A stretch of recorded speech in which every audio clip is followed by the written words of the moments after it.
अरे, ये क्या बात हुई बहू? कामवाली की तबीयत देखने 12 घंटे का सफर तय कर कोई जाता है भला? उषा जी ने अपनी बहू रितिका से कहा। जब से माँ से बात हुई और पता चला गोमती मौसी की तबीयत बहुत खराब है, अस्पताल में भर्ती है, खाना पीना छोड़ दिया है, रितिका का मन बहुत उदास हो गया। मन को समझाती सब ठीक हो जाएगा, लेकिन मन की सुई बार बार वही गोमती मौसी की चिंता में ही अटक जाती। गोमती मौसी के साथ तो रितिका के संबंध ऐसे मजबूत हुए कि अपनों से बढ़कर रिश्ता हो गया।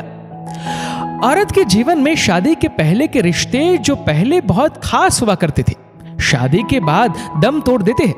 लेकिन गोमती मौसी के साथ दूर होकर भी दिल के तार जुड़े हुए थे। मायके जाने पर ही उनसे मिलना हो पाता था। ससुराल में तो घर गृहस्थी बच्चों में इतनी व्यस्त हो जाती रितिका कि गोमती मौसी से बात तक ना हो पाती।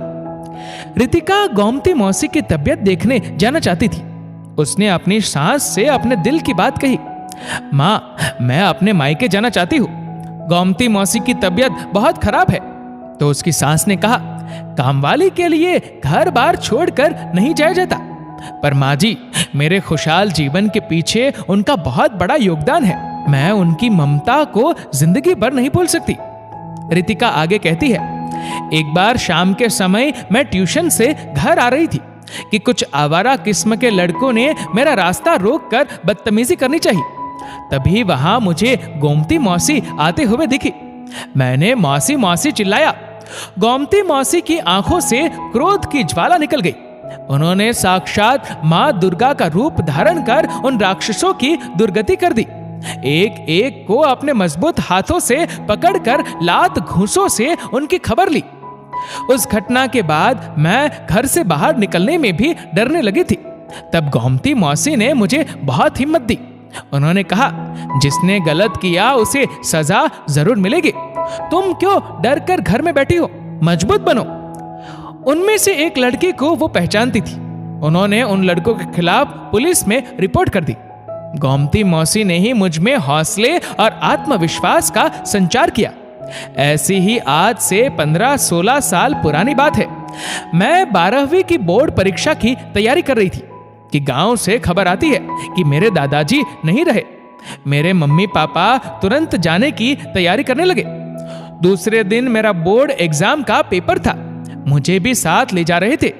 अकेले किसके भरोसे छोड़ते, लेकिन उन्हें मेरे एग्जाम ना दे पाने का अफसोस भी था। तभी गोमती मौसी मेरी माँ से बोली, दीदी जी, आप लोग गांव हो आइए, मैं बिटिया के पास रुक जाऊंगी। इससे आप लोग चिंता मुक्त होकर जा सकेंगे और बिटिया का भी साल नहीं बिगड़ेगा। मेरे मम्मी पापा को गोमती मौसी के ऊपर पूरा विश्वास था, इसलिए उनका सुझाव सही लगा। वह गांव चले गए। लेकिन रात को मुझे तेज बुखार आ गया। गोमती मौसी रात भर मेरे सिरहाने बैठ ठंडे पानी की पट्टियां करती रही। सुबह स्कूल छोड़ने वह खुद आई। मेरे एग्जाम खत्म होने तक स्कूल में ही बैठी रही। रक्त संबंध से भी कहीं अधिक मजबूत होते हैं स्नेह के बंधन, रितिका ने अपनी सास से कहा। थोड़ी देर बाद में रितिका के पति राज घर आते हैं। रितिका ने उन्हें और बच्चों को बताया कि वह कुछ दिनों के लिए मायके जाना चाहती है, अपनी गोमती मौसी की तबीयत देखने। इस बार उसकी आवाज में मजबूती थी। हाँ, तुम्हें जरूर जाना चाहिए, वरना जीवन भर का अफसोस रहेगा। मैं तुम्हारे जाने की व्यवस्था करता हूँ।